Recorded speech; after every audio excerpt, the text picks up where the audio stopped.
Good morning all students. High school mathematics में आज आपको बताना है टॉपिक 13 है दो धनात्मक पूर्णांकों, यानी दो धनात्मक पूर्णांक दिए हों और इन्हीं दोनों धनात्मक पूर्णांकों के मासा और लासा अगर दे रखे हों तो उनमें आपस में संबंध क्या होता है, यह संबंध आपको याद रखना है। तो यहां पे हम मान लेते हैं कि यदि दो धन पूर्णांक या धनात्मक पूर्णांक क्रमशः स्मॉल a व स्मॉल b हैं और a व b इन दोनों के मासा HCF और लासा LCM हो तो, यानी धनात्मक पूर्णांक a व b हैं, उनके मासा और लासा क्रमशः HCF और LCM हो तो इन चारों में आपस में संबंध क्या होता है, ध्यान दीजिएगा। यानी दोनों धनात्मक पूर्णांकों का गुणा, अगर दो धनात्मक पूर्णांक कोई भी दे रखे हैं तो उनका अगर आपस में हम गुणा करें और उनके मासा और लासा निकालें, इन दोनों का आपस में हम गुणा करें तो और उन संख्याओं का आपस में हम गुणा करें तो ये आपके बराबर होने चाहिए। अब इसी का एक हम एग्जाम्पल के तौर पे लेते हैं किस तरीके से मासा और लासा। कल जो टॉपिक था 12 अभाज्य गुणनखंडों के आधार पर धनात्मक पूर्णांकों के लासा और मासा ज्ञात करना, तो उसका तरीका यहां पर आप समझेंगे।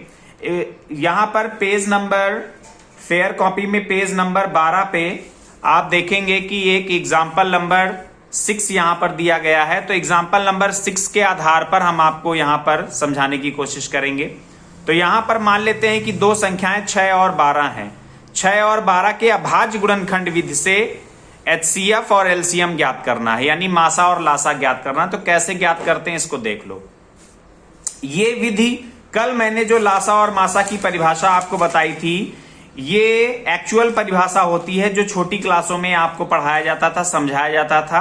तो इसलिए मैंने आपको यहां पर ये बताया था, समझाया था और इस तरीके से लासा और मासा अपवर्तक और अपवर्त निकाल के मासा और लासा ज्ञात करने का तरीका भी मैंने बता दिया था। लेकिन हाई स्कूल के सिलेबस में अभाज्य गुणनखंड के आधार पर मासा और लासा धनात्मक पूर्णांकों का कैसे निकालते हैं, तो ये यहां पर अब आप समझेंगे।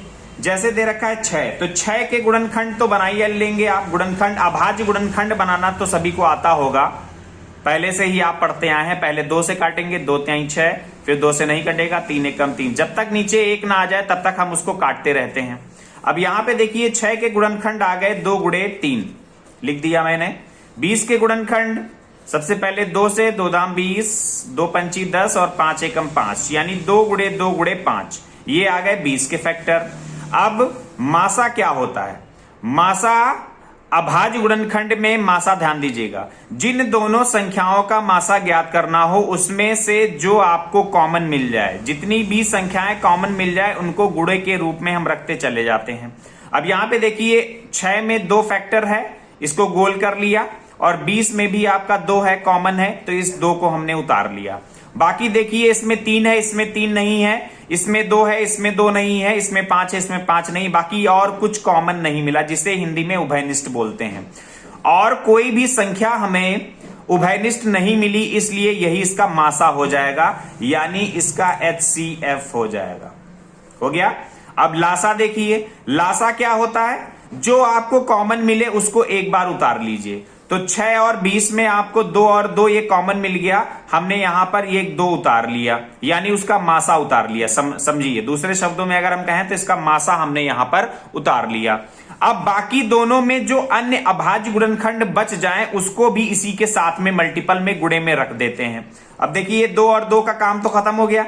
अब यहां पर इसमें देखिए 2 बचा, ये वाला 2 बचा, तो हमने 2 के साथ में एक गुणे में 2 लगा लिया। ऊपर वाले में 3 बचा तो ऊपर 3 लगा लिया, फिर 5 बचा तो 5 लगा लिया। अब यानी बाकी जितने भी बच जाते हैं उनको भी हम इसी के साथ गुणे में रख के गुणा करके जो आंसर आता है वो उसका लासा हो जाता है। अब देखिए इसका लासा 2 दूना 4, 4 3 12, 12 पंचे 60, तो इसका लासा कितना आ गया? 60 आ गया, मासा 2 आ गया। तो ये बहुत ही इजी मेथड होता है। अब हम यहां पे इसको प्रूफ करके दिखाते हैं कि यहां पर ये जो है ये प्रूफ करके इसको दिखाते हैं, तो यानी सत्यता की जांच करते हैं, दिखाते हैं कि क्या आपने जो लासा मासा निकाला है वो सही है।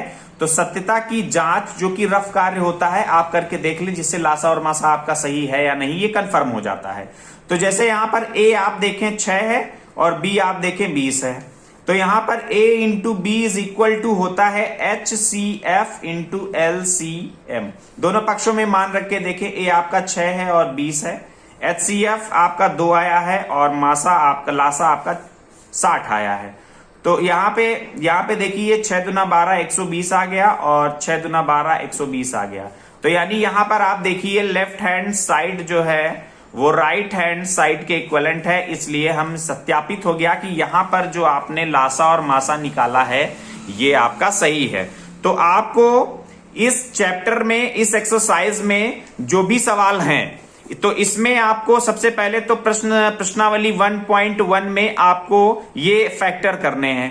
तो 140 के गुणनखंड, 156 के गुणनखंड, 3825 के गुणनखंड, 5005 के गुणनखंड, 7400।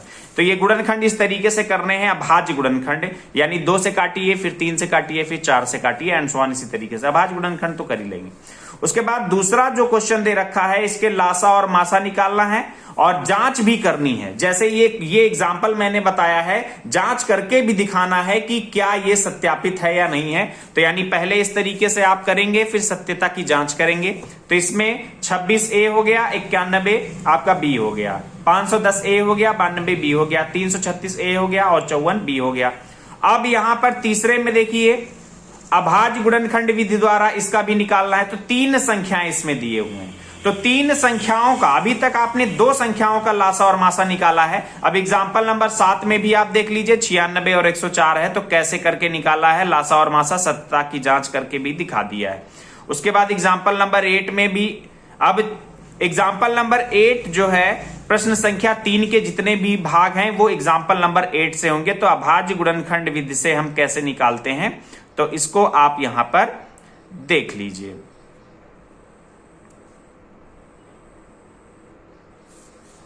एग्जाम्पल नंबर 8 यानी उदाहरण नंबर 8 को आप देखिए। इसमें दिया है 6 है, 72 है और 120 है, 3 संख्याएं हैं। तो हम पहले 6 के गुणनखंड लगाते हैं। तो 6 के गुणनखंड 2 तिहाई 6 होता है। फिर 72 के गुणनखंड क्या होते हैं, 2 गुणे 2 गुणे 2 गुणे 3 गुणे 3। आप करके देखिएगा, यही आएगा। अब गुणनखंड तो कर ही लेंगे, अभी ये कहां तक आपको बताया जाए। 120 2 गुणे 2 गुणे 2 गुणे 3 गुणे 5, ये भी आप करके देख लीजिएगा। अब यहां पर देखिए इसका मासा क्या हो जाएगा प्यारे बच्चों। अभी तक 2 संख्याएं होती थी तो उसका मासा हम 2 में, अब यहां पर आपका मासा 3 संख्याएं हो जाएंगी। तो 3 संख्याओं में आपको देखना है कॉमन। तो यहां देखिए 2 है, यहां 2 है और यहां 2 है। एक बार 2 आप उतार लीजिए। तो यहां पर 2 आपने उतार लिया। अब देखिए इसमें 3 है, इसमें भी 3 है और इसमें भी 3 है, यानी 3 3 और 3, ये भी आप 3 उतार लीजिए। बाकी देखिए और कुछ कॉमन नहीं मिल रहा है जो तीनों में हो। तो यानी 2 3 6 इसका हो जाएगा मासा। अब लासा देखिए बहुत ही आसान है। लासा क्या होता है कि जो आपको कॉमन मिले वो उतार लेना। तो यहां देखिए 2 और 3 कॉमन मिला, यानी 2 3 6, आपने मासा उसका उतार लिया। बाकी जो बच जाए वो गुणे में रख दो। तो यहां देखिए 2 बचा गुणे में, यहां एक ये 2 बचा गुणे में, इसमें देखिए 3 बचा गुणे में, यहां देखिए 2 बचा और ये 5 बचा। यानी जो गोल कर दिए वो हटा के बाकी सब नोट कर लेना है। अब ये चाहे जितनी बार हो सभी नोट कर लेना है। ये नहीं कि आप सोचें यहां 2 एक बार नोट कर लिया, दोनों में है तो एक ही बार नोट करें ना, इसका भी नोट करेंगे, ये भी नोट करेंगे। जो बच जाए वो सब उतार लेंगे बाकी अन्य गुणनखंडों में। तो अब देखिए यहां पे गुणा करें, तो गुणा करके देखते हैं 6 दूना 12, 12 दूना 24, 24 हो गया। फिर यहां तक गुणा 24 हो गया। 3 दूना 6, 6 दूना 12 और 12 पंचे 60 हो गया। तो 60 और 24 का जब गुणा करेंगे 6 चौक 24 और 2, 6 दूना 12 और 2,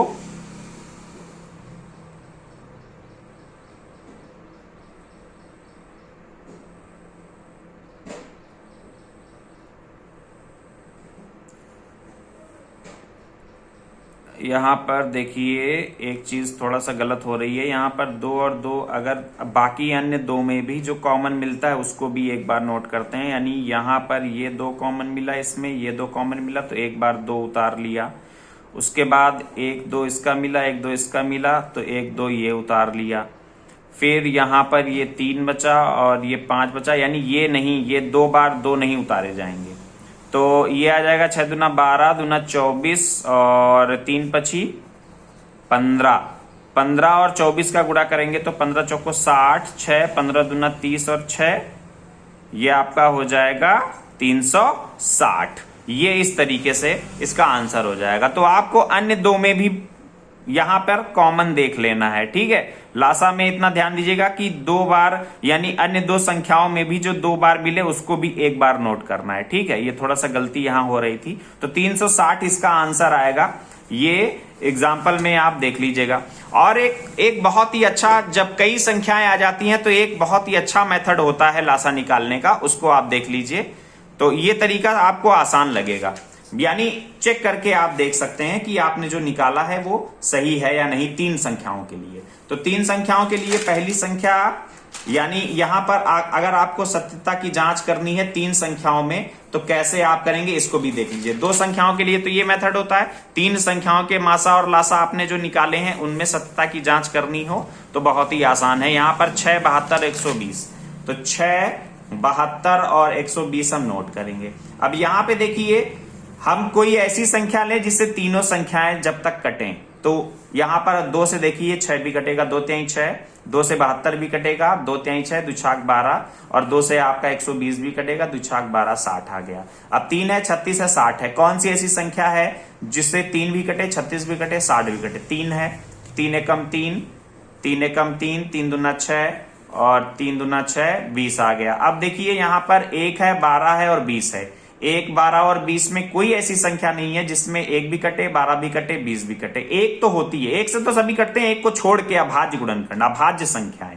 अभाज्य संख्याओं में एक नहीं आता है, तो ये अभाज्य गुणनखंड, जो गुणनखंड होते हैं उनको हमेशा अभाज्य गुणनखंड बोलते हैं। ज्यादातर लोग आगे अभाज्य शब्द हटा देते हैं, लेकिन वो गुणनखंड जो होते हैं वे सभी अभाज्य संख्याएं होती हैं, इसलिए एक शामिल नहीं होता है अभाज्य में।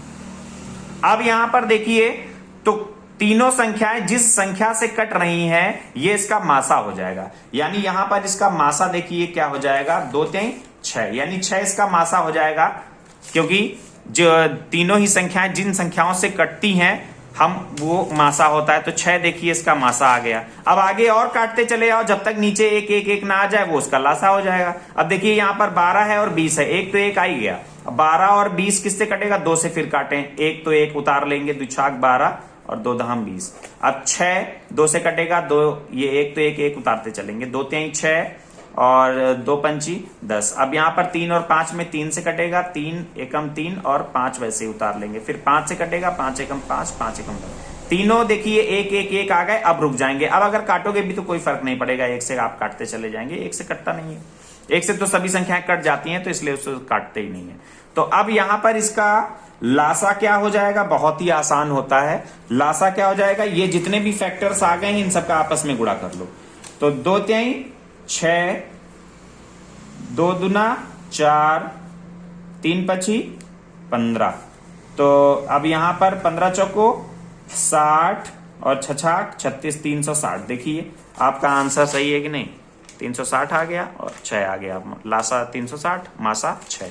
तो ये कंफर्मेशन करने के लिए ये छोटी क्लासों में इस तरीके से बताया जाता था, जनरली 5th 6th 7th में इस तरीके से मासा और लासा निकालते हैं। तो ये इजी मेथड है, लेकिन हाई स्कूल में आपको करने के लिए आ जाएगा तो प्यारे बच्चों आप इसी मेथड से करेंगे, गुणनखंड बना के इस तरीके से, ठीक है। इस मेथड का प्रयोग नहीं करेंगे, ये केवल सत्यता की जांच के लिए है। तो अब यहां पर आपका होमवर्क एग्जाम्पल सभी देख लेने हैं, ठीक है। और एग्जाम्पल में टिप्पणी में देखिए यहां पर दिया है कि 2 संख्याओं का गुणनफल उनके मासा और लासा के गुणनफल के बराबर होता है, लेकिन 3 संख्याओं के लिए नहीं होता है। कि A B C 3 संख्याएं हैं तो उनका आपस में गुणा करो, यानी ये चीज समझ लीजिए। जैसे 2 संख्याएं होती हैं तो A इंटू B जो है वो मासा यानी HCF और लासा यानी LCM के मल्टीपल के बराबर होता है, ठीक है। लेकिन अगर 3 संख्याएं आ जाएं, जैसे A आ जाए, B आ जाए और C आ जाए, A B C का जब आप गुणा करेंगे तो इनका जो मासा आएगा और इनका जो लासा आएगा, तीनों संख्याओं का, वो आपस में गुणा करेंगे और तीनों का आपस में गुणा करेंगे तो ये बराबर नहीं आएगा, ये डज नॉट इक्वल टू होता है। तो यही चीज यहां पर प्यारे बच्चों आपको यहां पर ये दिखाई गई है, टिप्पणी करके बता दिया गया है कि 2 संख्याओं के लिए संभव है लेकिन 3 संख्याओं के लिए ये संभव नहीं होता है। उसी तरीके से चौथे क्वेश्चन में ये यानी HCF 336 बराबर 9 दिया है, LCM कितना दिया है तो ज्ञात कीजिए, यानी एलसीएम निकालना है। संख्याएं दोनों दी हैं और दोनों का मासा दिया है और लासा निकालना है। तो यहां पर चौथे नंबर क्वेश्चन को आप कर सकते हैं। HCF लिख लेंगे 9, A लिख लेंगे 306, B लिख लेंगे 657 और एलसीएम निकालना है। तो इस फार्मूले में सभी मान आप रख देंगे, A की जगह जो दिया है, B की जगह जो दिया है, HCF जो दिया है और एलसीएम निकालना है। तो एलसीएम को रोक के इसको पक्षांतर कर देंगे, एलसीएम का मान आ जाएगा। ठीक है, तो इस तरीके से ये क्वेश्चन भी आप कर सकते हैं। तो यहां तक जितने मैंने बता दिए ये आपको करने हैं, यही क्वेश्चन इंपॉर्टेंट हैं और ये पेपर में आने की संभावनाएं हैं। ज्यादातर मैंने इस चैप्टर के सारे टॉपिक आपको बता दिए हैं और उसके बाद कल की क्लास में जो भी इंपॉर्टेंट टॉपिक होंगे बचे होंगे वो आपको बता देंगे और 30 तारीख को हम इसका टेस्ट ले लेंगे और इस तरीके से ये पूरा सिलेबस आपका समाप्त हो जाएगा। Okay students, thank you.